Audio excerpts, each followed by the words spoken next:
Kerasnya kalau stretch kan. Terbang ya, selesai. Buat YouTube Terus kalau misalkan yang sendi sama tulang tuh gimana? Kalau sendi sama tulang kompresi. Kalau tulang itu fungsi utamanya kan rangka ini. Tulang itu fungsinya rangka. Penyangga.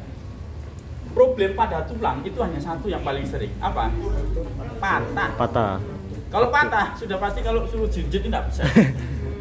Jangan Jadi dengan sendi tereliminasi. Sendi juga begitu. Sendi tempat terjadinya gerakan lah. Nanti kalau pemeriksaan sendi itu ada namanya ROM nanti di pemeriksaan lanjutan. Nah kalau ROM nanti ada muncul yang namanya pola kapsuler. Nah kalau pola kapsuler pasti kapsulnya. Oke. Namanya udah pola kapsuler. Nah kapsulnya yang bermasalah.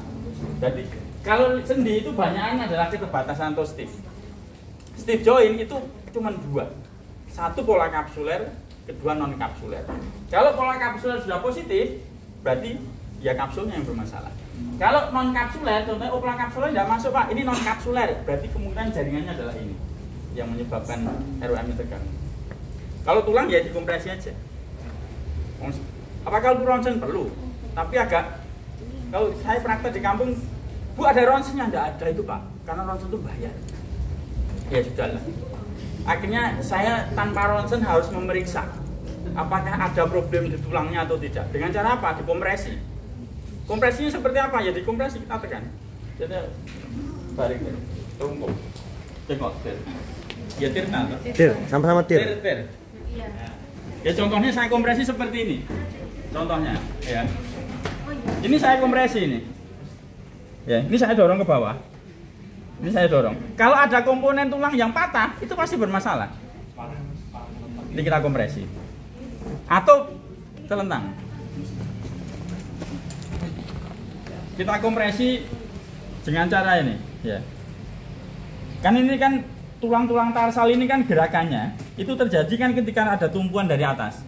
Nah, kalau kita tumpuan dari atas kemudian bermasalah, biasanya karena faktor itu. Kompresi itu untuk mengetahui fungsi rangkanya tulang untuk penyangga.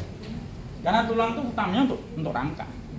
Maka kalau untuk mengetes atau mendeteksinya dengan kompresi, dengan tekanan. Gitu nggih.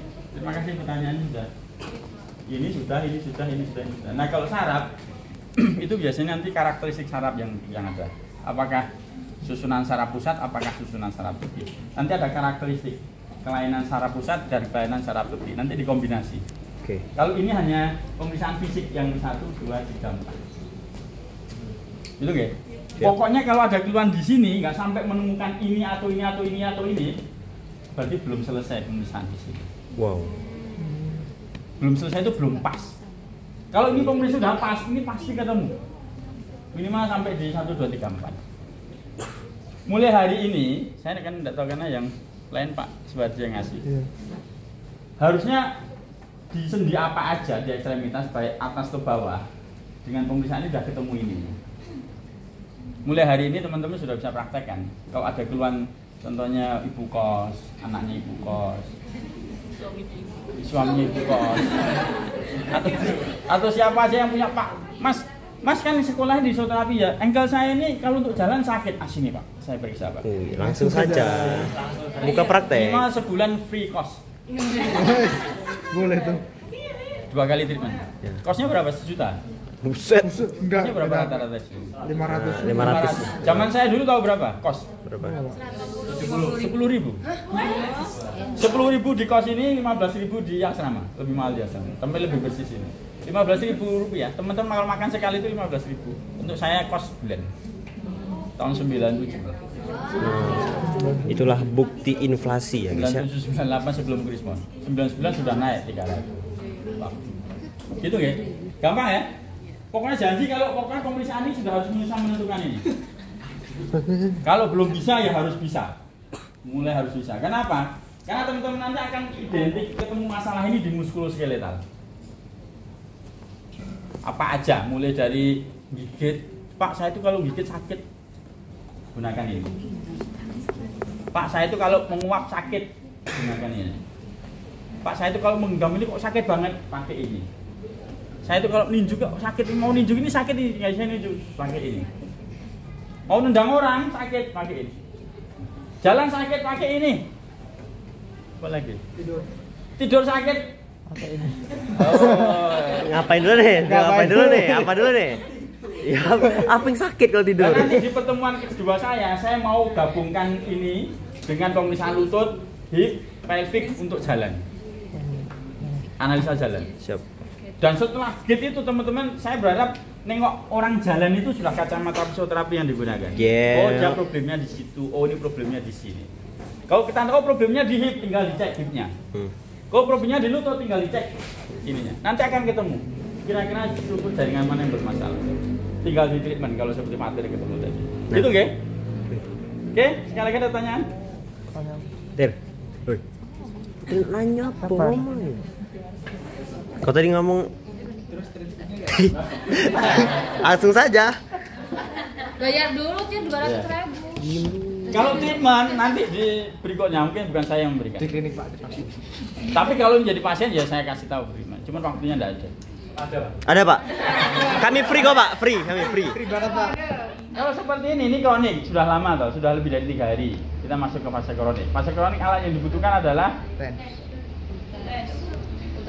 US. US. Kenapa US digunakan? Karena Jaringan Karena dalam. Inflamasi. Ini mengalami inflamasi. Faktor inflamasi itu menyebabkan adhesif kronik. Kan ada eksudasi. Eksudasi itu cairan radang itu loh.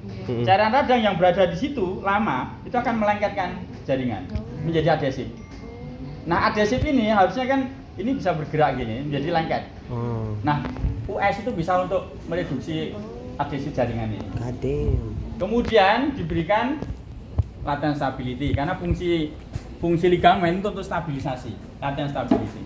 Kemudian boleh dipasang fiksasi 2 kali, udah bagus. Nah, 400 berarti. Gitu ya, Fatir, kalau tanyanya alatnya apa gitu. Kalau mahasiswa gratis kan? Kalau mahasiswa gratis di sini. pelayanan e-sport. Jadi pokoknya kalau Pak mau jadi model mau di treatment di sana. Terlepas sembuh nanti. Sport gratis, sport. Gitu ya. Kalau pertanyaannya intervensinya apa? Berkaitan dengan ini ada pertanyaan? Enggak ada? Kan kalau disendikan juga ada kayak penyakit bursitis gitu kan Pak. Bursitis ya. Mungkin nanti ngeceknya berarti pakai kompresi. Ya, bursitis itu kompresi. Mana tadi? Soft tissue dia masuk dikompresi. Karena bursa itu terpisah dari komponen gerak, tapi berada di lingkungan gerakan. Bursa itu kalau tidak di celah antara otot dan sendi, di celah sendi. Karena bursa itu kan menjadi shock absorber gitu. Tapi tidak masuk dalam komponen gerak. Kalau komponen gerak ya tetap cuma ini. Ngetes komponen gerak dengan ini.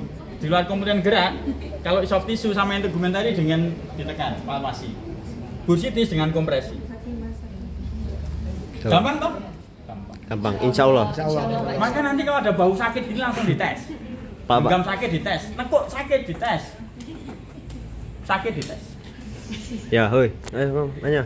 Ivan yang Tanya Pak, kan pada saat on-field itu kan ada atlet yang cedera ankle karena apa ya, ke-tackle gitu loh Pak, Ya. sepak bola. Nah itu penanganan pertamanya itu gimana Pak? Oke, penanganan pertama. Kalau masih di lapangan atau di luar lapangan? Masih Di dalam. Di dalam lapangan pastikan dulu pakai toe tap ini. Toe tap. Apakah komponen geraknya atau bukan? Masih bisa main atau tidak?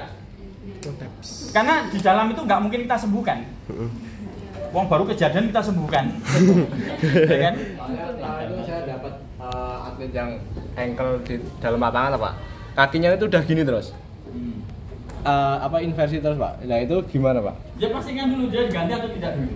Iya, Di dalam diganti. lapangan itu diganti atau lanjut? Diganti. Tapi kalau sudah diganti keluar menjadi domain kita. Pertama kali kompres es dulu. Nggak usah diapa-apain. Langsung kompres es 2 hari. 2 hari. 2 hari. 2 hari. 2 hari. Oh. Ditempel es. Ya tapi bukan 20 bukan. Ya.